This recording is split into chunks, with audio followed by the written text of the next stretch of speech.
Hello everyone, welcome to my channel easy English. इस channel पे हम लोग जो बहुत डिफ़िकल्ट चैप्टर्स होते हैं या इंग्लिश के चैप्टर्स होते हैं उनकी बहुत ही सिंपल वे में हिंदी में एक्सप्लेनेशन से उनको समझते हैं। तो आज हमारा जो आगे का पार्ट है द ग्रेट स्टोन फेस 1 का सेकंड पार्ट हमारा है। तो आई होप अगर आपको ये मेरा पसंद आता है तो प्लीज़ आप लाइक और सब्सक्राइब करिए मेरे चैनल को। तो चलिए शुरू करते हैं। पिछली वाली वीडियो में हम लोगों ने देखा था कि अर्नेस्ट का द ग्रेट स्टोन फेस के साथ में कितना जो था एक बॉन्ड, अच्छा bond, heart to heart bond उसका कनेक्ट हो गया था। तो प्रीवियस वीडियो में हमने देखा था कि मिस्टर गैदरगोल्ड जो थे उनको समझा जा रहा था कि वो वैली में जो प्रोफेसी है कि एक मैन आएगा जो अपने टाइम का काफ़ी नोबल और ग्रेट मैन होगा और उसका चेहरा भी बिल्कुल ग्रेट स्टोन फेस के चेहरे जैसा ही होगा। तो लोगों का ऐसा मानना था कि जो मिस्टर गैदरगोल्ड हैं वही वो प्रोफेसी के वाले व्यक्ति हैं, वही व्यक्ति हैं जो उस प्रोफेसी को पूरा कर रहे हैं। क्या वो व्यक्ति वही हैं या कोई और है? तो चलिए हम आगे इस चीज़ को पढ़ते हैं और देखते हैं। The years went on and Ernest grew to be a young man. धीरे धीरे साल बीतते गए और अर्नेस्ट जो है वो बच्चे से एक बड़ा आदमी बन गया। He attracted little notice from the inhabitants of the valley. जो वैली के लोग थे वो उसको कुछ ज़्यादा भाव नहीं देते थे। They saw nothing remarkable in his way of life except that when the labor of the day was over, he still loved to gaze upon the great stone face. वो बचपन से बड़ा ज़रूर हो गया था, बच्चे से बड़ा ज़रूर हो गया था, लेकिन उसकी जो लाइफस्टाइल थी उसमें कोई भी चेंज नहीं आया था। जैसे वो अपने बचपन के दिनों में करता था कि अपने पूरे दिन का काम ख़त्म करके अपनी मदर की हेल्प करवा करके जो उसको टाइम मिलता था, फ्री टाइम मिलता था, तब वो अपने जो है ग्रेट स्टोन फेस को निहारा करता था बैठ करके, उससे घंटों घंटों बैठ करके बातें किया करता था। सेम उसका यही रूटीन अब भी फॉलो करता था वो।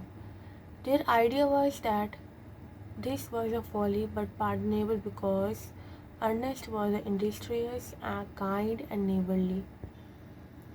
लोगों को ऐसा लगता था कि ये तो बहुत बेवकूफ़ी भरी चीज़ है, लेकिन लोग उसको इसलिए माफ़ कर देते थे क्योंकि वो बहुत ज़्यादा मेहनती था, दयालु था और काफ़ी ऐसे व्यक्ति था जिससे घुल मिला जा सके।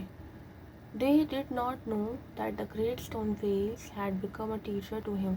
लोगों को शायद ये बात पता नहीं थी कि जो ग्रेट स्टोन फेस है अब वो उसके लिए एक टीचर बन चुका है। And that the sentiment which was expressed it it would enlarge the young man's heart and fill it with deeper sympathies than other hearts. और जो सेंटिमेंट्स वो उसे देख करके सीख रहा है, ग्रेट स्टोन फेस को देख के सीख रहा है, वो इतने बड़े होंगे कि वो लोगों के दिलों को भर देंगे और वो बहुत ही डीप सिंपथी वाले होंगे। They did not know that from this would come a better wisdom than could be learn from books. लोगों को ये बात नहीं पता थी कि जो विजडम, जो नॉलेज वो लोग बुक से ले सकते हैं, उससे भी कई ज़्यादा बेटर नॉलेज वो ग्रेट स्टोन फेस से सीख रहा था। Neither did Ernest know that the thoughts which came to him so naturally in the fields and the fireside were of a higher tone than those which all men shared with them. और ना ही Ernest को भी ये बात पता थी कि जो भी उसके माइंड में थॉट्स आते हैं वो एक नॉर्मल व्यक्ति के माइंड में नहीं आते, बल्कि कोई बहुत ही ज़्यादा नॉवल पर्सनालिटी होती है, केवल वही इतना डीप सोच सकती है जितने डीप थॉट उसके माइंड में आते थे जब वो खेतों में काम कर रहा होता था और या फिर वो अपना कोई और काम कर रहा होता था। A simple soul, simple as when his mother first told him the old story, he beheld the marvelous face looking down the valley and still wondered why its human likeness was so long in coming. Ernest काफ़ी एक simple soul था, simple same वैसे ही था जैसे उसकी mother ने जब उसे उस समय बताया था, उतनी ही एक्साइटमेंट के साथ में आज भी वो ग्रेट स्टोन फेस को देखता था और अभी भी ये होप करता था, ये आशा उसके मन में थी कि एक ना एक दिन कोई ना कोई ऐसे व्यक्ति ज़रूर आएगा जो ग्रेट स्टोन फेस को रिजेंबल करेगा। लेकिन उसके मन में एक दुख भी था कि अभी इतना समय क्यों लग रहा है उस व्यक्ति को आने में जो ग्रेट स्टोन फेस जैसा ही दिखता है। By this time poor Mr. Gathergold was dead and buried. इस समय तक जो पुअर मिस्टर गैदरहोल्ड थे, जिन्हें ये समझा जा रहा था कि वो ग्रेट स्टोन फेस की रिजेम्बलेंस रखते हैं, उनकी जैसा ही उनका फेस है और वही वो मैन हो सकते हैं जो कि उस प्रोफेसी में, उस भविष्यवाणी में कहा गया था, पर इस समय तक उनकी भी डेथ हो चुकी थी और उनकी जो वेल्थ थी, his wealth, which was the body and spirit of his existence, had disappeared before his death. और उनकी जो वेल्थ थी, जिनको उनके एग्जिस्टेंस में जिनको माना जा रहा था कि वो बहुत ज़्यादा नोबल हैं, बहुत ज़्यादा ग्रेट हैं अपने टाइम के, वो भी अब ख़त्म हो चुकी थी उनकी डेथ से पहले ही.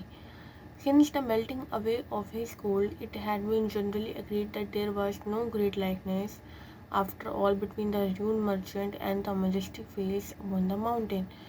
जब धीरे धीरे लोगों को ये बात पता चलने लग गई कि वो उनकी जो वेल्थ थी वो ख़त्म हो गई है और केवल उनकी जो वेल्थ थी उसी को देख कर के लोग जो है ये मान रहे थे कि ग्रेट स्टोन फेस है, पर लोगों को बाद में बात पता चल गई कि उनके बीच में और जो मैजेस्टिक फेस है, जादुई फेस है ग्रेट स्टोन फेस का, उसके बीच में कोई भी कंपैरिजन नहीं हो सकता.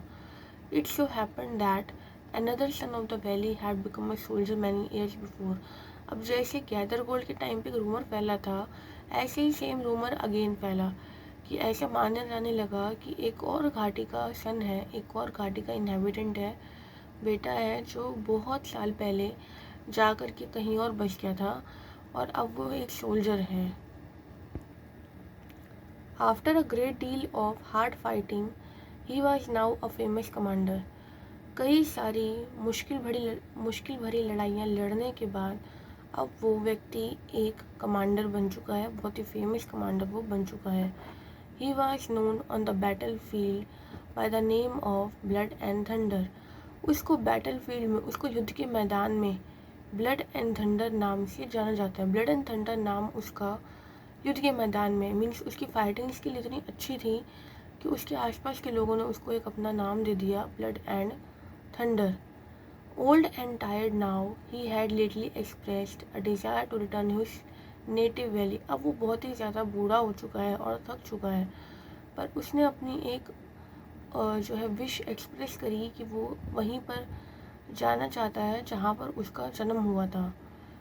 The inhabitants, his old neighbours and their grown up children. जो इनहेबिटेंट्स थे, जो उसके साथ में उसके नेबर थे, अब वो सब बड़े हो चुके हैं और उनके बच्चे भी काफ़ी ज़्यादा बड़े हो चुके हैं.